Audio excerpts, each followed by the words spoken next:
Greetings and salutations from Brisbane, Australia. This is Jason Kirby for Masterbit, first ever video, and I'm going to be walking you through setting up and then playing an emulator on your PC.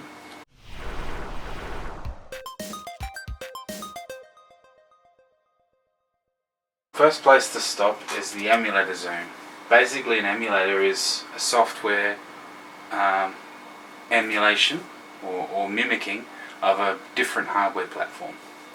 Once you have the emulator, you just install a ROM, which is just a binary rip of a cartridge or a disc or whatever it is that your emulator is running. You can even emulate old versions of Windows or DOS to play the old games from that era. But today, I'm looking at two in particular, the Nintendo 64 and the Sega Genesis, or as it was called in Australia, the Mega Drive. I've already downloaded the files, so I'm just going to jump over to my browser.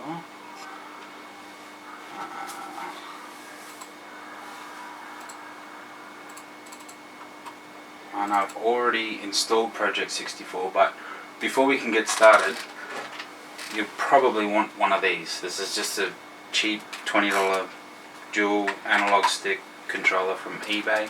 I think I paid less than 20 bucks. I might have even got two for that price. But Windows, you have to calibrate it first. I actually have done this already, but I'll walk you through exactly how I do it. You just go to Control Panel, and then I like the classic view because I can't understand where they hide everything in the other one. So you just go to Devices and Printers, and the game controller should show up. And when it does, just clicking on Properties, and then go to the Settings tab and Calibrate. That just means teach the operating system what the limits are on the controller. So you just move it in full circles after you've pressed the button in the center. Then you press it again, and then you can start working on your Z-axis. And then click once more to continue, and then just test it out. And then we go over to our emulator. So it's going to the right folder. So Fusion 364 is a Sega Genesis emulator. Back in the day, Australians called it the Mega Drive. Sorry, Master System was the first one, Mega Drive was the second one. So if you're looking for Mega Drive games, you need to go to the Genesis to get it running. So once you start Fusion 364, you just click on Options and then Set Config. Skip through the rest and go straight to Controllers, and then you click on the Define button, and then it has just down the bottom here the key for up. So you just up, down, left, right, A, B, C, Start, X, Y, Z, and then the Mode button. It's already done for you. So you just File, Load, Genesis ROM.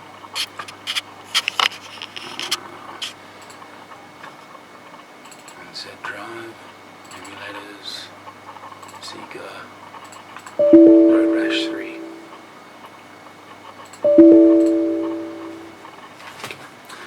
So, this is the game from my youth.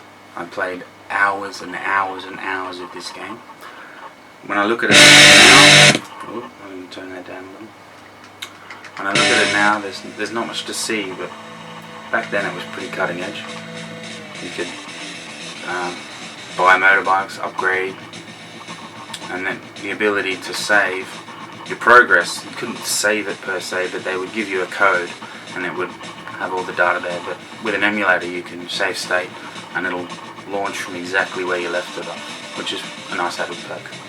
I won't play it today because I've got things to do, but I'll quickly show you how to set up the Nintendo.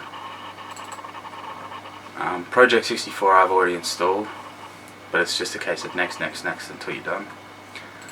Once you've got it installed, you can run it,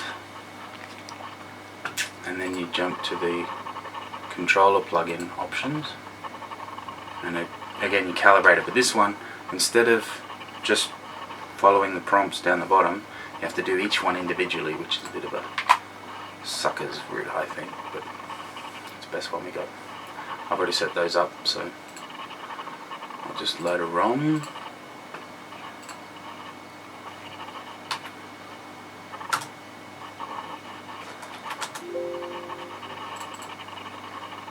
I might try and do this without making a mistake.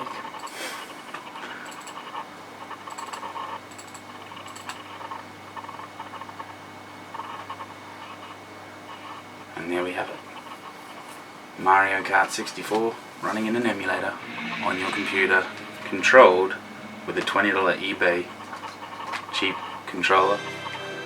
Of course you want to play with friends, so you're going to need... Where can you download them? Where can you download them? The ROMs. Friends. Friends. This nice little hub here. You can sit it in the lounge room, 4 players. Nostalgia on the grand scale. So that's pretty much it. Thanks for tuning in. If you liked the video, click like. If you liked it a lot, click subscribe, and I'll see you next week.